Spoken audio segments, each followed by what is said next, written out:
सुप्रभात बच्चों, मैं मीनाक्षी शर्मा रेजोनेंस पीसीसीपी से। आज हम लोग रुचिरा भाग 2 यानी कक्षा जो 7 है उसका संस्कृत का पाठ 9 के अभ्यास प्रश्न करेंगे। पहले हम लोगों ने पाठ अध्ययन किया था, आज हम लोग इसके अभ्यास प्रश्न को हल करेंगे। तो आइए शुरू करते हैं। पहला प्रश्न, पहले प्रश्न में दिया हुआ है उच्चारणम कुरुत, यानी ये जो दिए हुए हैं इनको हमें जो है उच्चारित करना है। ठीक है, तो पहला जो है हमारा अग्रिमे दिने यानी अगले दिन। वैसे तो अर्थ नहीं करना है, लेकिन चैप्टर में आए तो हम इनका अर्थ भी कर लेते हैं। तो पहला जो शब्द है वो है अग्रिमे दिने, सप्तमी विभक्ति का प्रयोग किया गया है अगले दिन में। फिर दूसरा है षड्वादने 6 बजे। तीसरा है अष्टवर्ष देशीया 8 साल की। फिर है अनुग्रहणातु, अनुग्रहित करना यानी आभार प्रकट करना। भवत सदृशा नाम, भवत यानी आपके और सदृशा नाम यानी जैसे, आपके जैसे। अगला है गृह संचालनाए, घर चलाने के लिए, चतुर्थी विभक्ति का प्रयोग है। फिर अगला शब्द है व्यवस्थाए, व्यवस्था के लिए। ठीक है, ये हमारा चतुर्थी विभक्ति स्त्रीलिंग शब्द है। फिर है महार घरता काले, महंगाई के समय में, यहाँ भी सप्तमी विभक्ति का प्रयोग किया गया है। फिर है अद्य एव अस्याह, अद्य आज, एव ही, अस्या यानी इसके। तो ये मैंने अलग अलग करके चैप्टर में भी आपको बताया था, आज से इसको। फिर है करतल वादन सहितम, करतल वाद सहितम, करतल यानी ताली और वाद यानी बजाना, सहितम यानी साथ, यानी ताली बजाने के साथ। ठीक है, तो इस तरीके से हमारा ये जो पहला प्रश्न है ये यहीं पे कंप्लीट होता है। प्रश्न नंबर 2 में दिया गया है एक पदेन उत्तराणी लिखत। एक पद में आपको इनके आंसर देने हैं। तो पहला प्रश्न है गिरिजायाः गृह सेविकायाः नाम किम आसीत। क्या कहा कि गिरिजा की गृह सेविका यानी जो काम करने वाली बाई है या उसकी जो सेविका है उसका नाम क्या था। तो किम की जगह उसका नाम लिख देंगे, तो उसका नाम क्या था, दर्शना। एक पद में देना है हमें, तो हम केवल नाम लिख करके इसको लिख कर देंगे प्रश्न को। अगला प्रश्न है दर्शनायाः पुत्री कति वर्षीया आसीत। दर्शना की जो पुत्री है वो कितने साल की थी। कति शब्द संख्यावाची शब्द है, तो संख्या में ही हमें आंसर देना है। तो कितने साल की थी, वो थी 8 साल की, जो कि हमने चैप्टर में पढ़ा है। तो अष्ट वर्ष देशीया, ये हमारा एक पद में इसका आंसर हो जाएगा। फिर है अगला प्रश्न अद्यत्वे शिक्षा अस्माकं कीदृशः अधिकारः, कि आज जो है, आज के समय में जो है शिक्षा हमारा कैसा अधिकार है। तो कैसा पूछा गया है, तो चैप्टर में आया था मौलिक।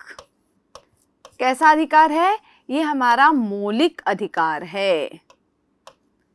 ठीक है, फिर है दर्शनायाः पुत्री कथम नृत्यति। दर्शना की जो पुत्री है, जो बेटी है, वो कैसे नाचती है। तो यहाँ ऊपर के इसमें नाम आया है, शब्द आया है ये कि वो ताली बजाते हुए नृत्य करती है। तो हम ये जो है हमारा यही हमारा आंसर हो जाएगा, करतल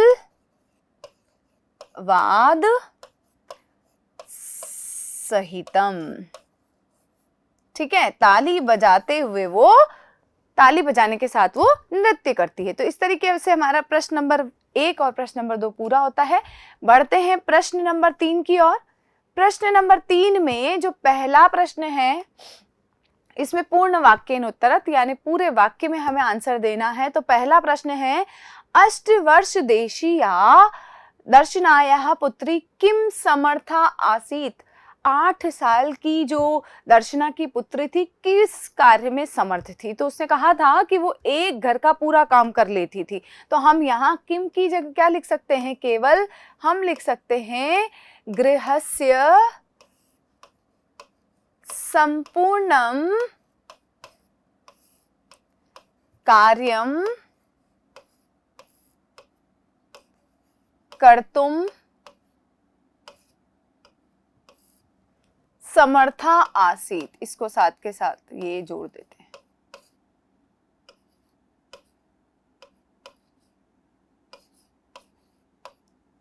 तो ये हमारा आंसर हो जाएगा। ठीक है, आगे से जोड़ देंगे। अष्टवर्ष देशीया दर्शनाय पुत्री गृहस्य संपूर्णम कार्यम कर्तुम समर्था आसीत्। ठीक है, अगला प्रश्न है दर्शना कति ग्रहणानाम कार्यम करोति स्म, कि दर्शना जो है कितने घरों में काम करती थी, तो 5 से 6 घरों में काम करती थी। तो कति की जगह हम क्या लिख देंगे, पंच षड और गृहाणाम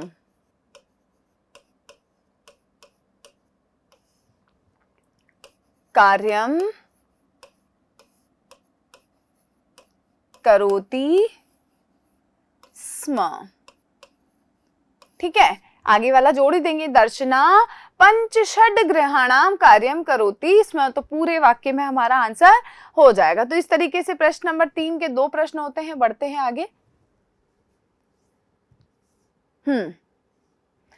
अगला प्रश्न है मालिनी स्वप्रतिवेशिनी प्रति किम कथयति, कि मालिनी जो है अपनी जो पड़ोसिन है उसके प्रति क्या कहती है। तो ये पहली पंक्ति में कि वो कहती है कि मेरा जो पुत्र है वो मामा के घर गया हुआ है, वहां ठहरा हुआ है, और अगर कोई काम वाली हो तो आप मुझे बताना। तो इस पंक्ति को क्योंकि इतना बड़ा यहाँ लिखना संभव नहीं है, तो मैं वहीं पे आपको चैप्टर में इसको चिन्हित करवा देती हूँ, वहीं से आप इसको लिख लें। ठीक है, तो क्योंकि ये सबसे पहली पंक्ति थी हमारी, देखो ये रहा, यहां से क्या कहा था, यहीं से कर दो कि प्रतिवेशनी प्रति गिरजे मम पुत्र मातुल गृहम प्रति प्रस्थितः काचिद अन्याम कामपि महिला कार्यार्थम जानासी तरसी तरही प्रेषय। ठीक है, कि भाई अगर किसी काम वाली महिला को जानती हो कार्य करने के लिए तो उसको भेज देना, ये उसने कहा था। तो ये हमारे तीसरे प्रश्न का आंसर हो जाएगा। फिर है अगला,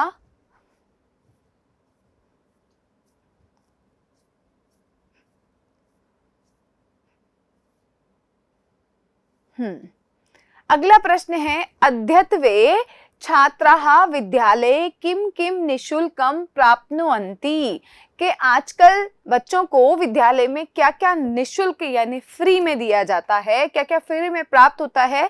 तो हम यहाँ से शुरू करेंगे अद्यत्वे, क्योंकि वो भी लिखना यहाँ पॉसिबल नहीं है, तो ये हम वहीं पे टिक करेंगे चैप्टर में ही। तो अद्यत्वे यहाँ से लिखेंगे, अद्यत्वे छात्राः विद्यालये, क्योंकि फीस भी मिलती है, छात्रवृत्ति भी मिलती है, बैग भी मिलता है, वो सारी चीजें जो है, ये देखो यहां से हम लोग इसको टिक करेंगे, नहीं यहां नहीं करेंगे, प्राप्नुवन्ति शब्द नहीं आ रहा है,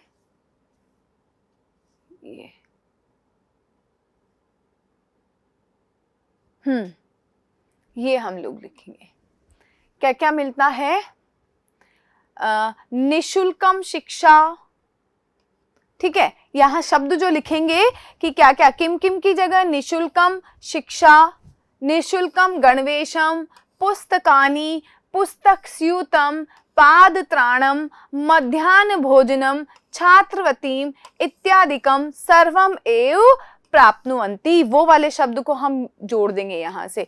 तो ये शब्दों को लिख करके हमारा प्रश्न नंबर 4 जो है उसका आंसर कंप्लीट हो जाएगा कि निशुल्क शिक्षा, ये हम इसको बीच में से हटा देंगे, निशुल्क शिक्षा, निशुल्क गणवेश, पुस्तकानि, पुस्तक स्यूतम, पाद त्राणम, मध्याह्न भोजनम, छात्रवतीम, ये सारे शब्दों को हम लिख करके इस आंसर को हम कंप्लीट करेंगे। ठीक है, तो ये हो गया हमारा प्रश्न नंबर 3 कंप्लीट। अब बढ़ते हैं हम लोग प्रश्न नंबर 4 की ओर। तो प्रश्न नंबर 4 में पूछा गया है कि रेखांकित पदम आधृत्य प्रश्न निर्माणम कुरुत, के जो रेखांकित शब्द दिए हुए हैं उसको आधार बना करके आपको प्रश्न निर्माण करना है। तो पहला है मालिनी द्वारम उद्घाटयति, मालिनी दरवाजा खोलती है। तो अब अंडरलाइन किस पे है, मालिनी पे है, तो यहाँ पे हम कौन दरवाजा खोलती है तो क्या लिखेंगे, क्योंकि स्त्रीलिंग शब्द है, एक वचन है प्रथम पुरुष का, तो हमारा का और ये वापस ये का यही लिख दो, उद्घाटयति, और प्रश्नवाचक चिन्ह लगा दो, ठीक है, ये हो गया पहला। फिर है शिक्षा केशाम बालानाम मौलिकः अधिकारः। तो शिक्षा तो आप वैसे के वैसे ही लिख दोगे। अब प्रश्न, क्योंकि पंक्ति का अर्थ क्या बैठ रहा है, शिक्षा सभी बच्चों का मौलिक अधिकार है। तो शिक्षा किसका मौलिक अधिकार है, सर्वेशाम बालानाम, तो केशाम, शिक्षा केशाम मौलिकः अधिकारः। तो इस तरीके से ये हमारा प्रश्न बन जाएगा। अगला है दर्शना आश्चर्येण मालिनीं पश्यति। दर्शना आश्चर्य के साथ या आश्चर्य से मालिनी को देखती है।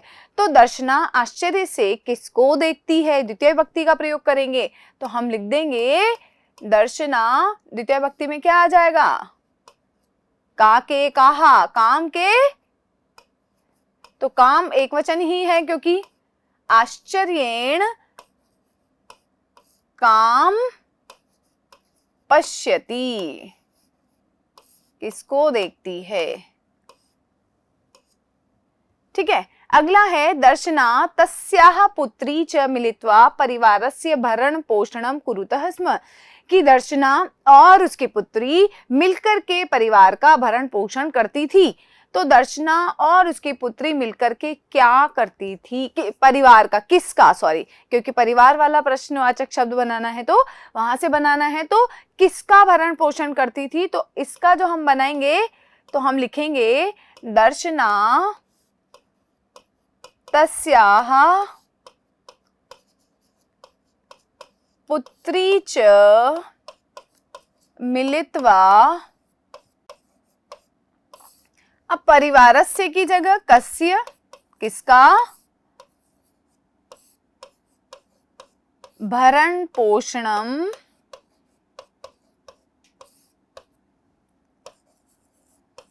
कुरुतः स्म। तो ये हो जाएगा हमारा प्रश्न, ठीक है। अब ये पूरा कंप्लीट हो गया है। तो पांचवा प्रश्न देख लेते हैं आगे। पांचवें प्रश्न में संधि विच्छेदम पूर्यत, संधि विच्छेद को पूरा करना है। कुछ दिए हुए हैं यहाँ पे, तो किसी का आगे का भरा हुआ है, पीछे का, तो देखते हैं, रिक्त स्थानों को पूरा करते हैं।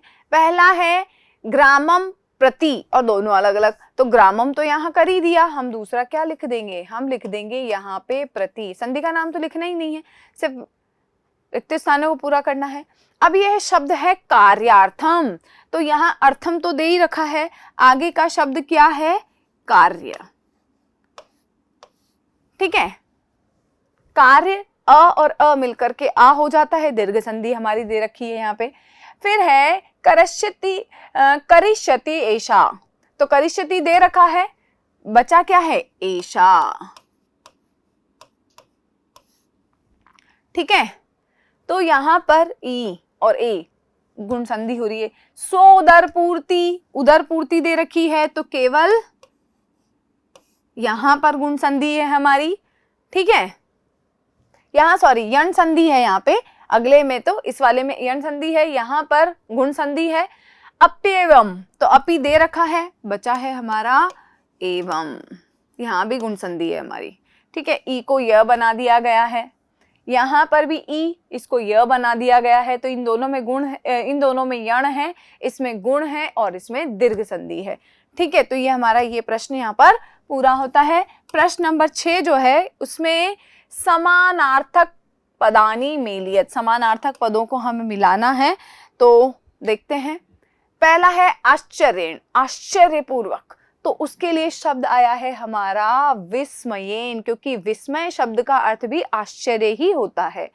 उल्लासेन, उल्लास, खुशी, तो उससे मिलता जुलता शब्द है प्रसन्नता, तो प्रसन्नतया, ठीक है। परिवारस्य, परिवार, तो उस परिवार को हम क्या कहते हैं, कुटुंब भी कहते हैं। फिर है अगला अध्ययनस्य, अध्ययन यानी पढ़ना, तो पठनस्य। फिर है कालः, कालः समय, तो हम इसको इससे मिला देंगे, ठीक है। तो ये हमारा प्रश्न नंबर 6। प्रश्न नंबर 7 में विलोम पदानी मेलियत। अभी दोनों अलग अलग दे रखे हैं तो हम देखते हैं क्या है, पहले इनके अर्थ देख लेते हैं फिर उसके बाद। क्रेतुम यानी खरीदना, श्व यानी कल मीन्स टुमारो, ग्रामम गांव, समीपस्थम पास में, प्रचिति यानी पूछता है। तो सबसे पहला शब्द था क्रेतुम, तो क्रेतुम किससे मिलाओगे? विक्रेतुम। तो हम इसके सामने चाहे तो उसी के सामने लिख देते हैं इसको विक्रेतुम। क्रेतुम का क्या हो जाएगा? विक्रेतुम। क्रेतुम यानी खरीदना और विक्रेतुम का अर्थ होता है बेचना। श्व जो दे रखा है, श्व के लिए श्व यानी आने वाला कल, तो उसके लिए अगला शब्द मैं पहले ही लिख देती हूँ, इसका विलोम होगा हियर। हियर यानी बीता हुआ कल, जैसे टुमारो और यस्टरडे, तो ये टुमारो है, ये यस्टरडे है, तो ये हमारा यहीं पे। और ये देख लेते हैं दूरस्थम और कथयति, ये कहाँ पर जुड़ेगा हमारा। फिर है ग्रामम, तो ग्रामम के लिए क्या हो जाएगा? ग्रामम को हम किससे मिला देंगे? ग्रामम हमारा मिल जाएगा नगरम से। समीपस्थम, तो अब यहाँ समीपस्थम के लिए लिख सकते हैं हम दूरस्थम, ठीक है। फिर है पृच्छति यानी पूछता है, और वहां पर पूछना, और एक होता है हमारा ये कथयति कहना, तो इसके साथ हम किसको जोड़ देंगे? पृच्छति का क्या कर देंगे हम? पृच्छति का कर देंगे हम कथयति। तो इस तरीके से हमारा ये प्रश्न भी यहाँ पर पूरा होता है। प्रश्न नंबर 7 में विशेषण पदे सह विशेष्य पदानि योजयत, विशेषण और विशेष्य इन दोनों को जोड़ करके हमें लिखना है, या हम मिला दें या लिख दे, ठीक है। कौन सा किसका विशेषण है जो हमने चैप्टर में पढ़ा है वैसा हमें लिखना है। सर्वेशाम, तो सर्वेशाम के सामने दे रखा है बालिका नाम, तो ये तो इसी से मैच हो जाएगा, सभी बालिकाएं। फिर है मौलिकः, तो मौलिक के लिए क्या आया था? अधिकारः, तो इसको हम मौलिक को किससे मिला देंगे? मौलिक को मिला देंगे हम अधिकारः से। फिर है एषा, एषा यानी यह क्या है? ये है अल्पवयस्क यानी बहुत छोटी। फिर है सर्वकारीयम, तो सरकारी क्या थे? विद्यालय, ठीक है, सरकारी विद्यालय। फिर है समीपस्य यानी पास में, पास में क्या है हमारी? पास में है हमारा विद्यालय, पास के विद्यालय में एडमिशन होता है, ये बताया गया था। तो समीपस्य को किसका विशेषण हो जाएगा? विद्यालय का। फिर है सर्वासाम, तो सभी बालका नाम, सभी बालक। फिर है निशुल्कम, निशुल्क क्या थी? फ्री क्या थी? हमारी स्कूल यूनिफॉर्म, तो वो जाएगा गणवेशम। तो इस तरीके से ये जो विशेषण विशेष्य वाला जो प्रश्न है ये भी हमारा यहीं पे समाप्त होता है। इस चैप्टर के जो अभ्यास प्रश्न हैं ये जो है हमारे यहीं पे समाप्त होते हैं। आशा करती हूँ आप लोगों को समझ में आया होगा। बहुत बहुत धन्यवाद।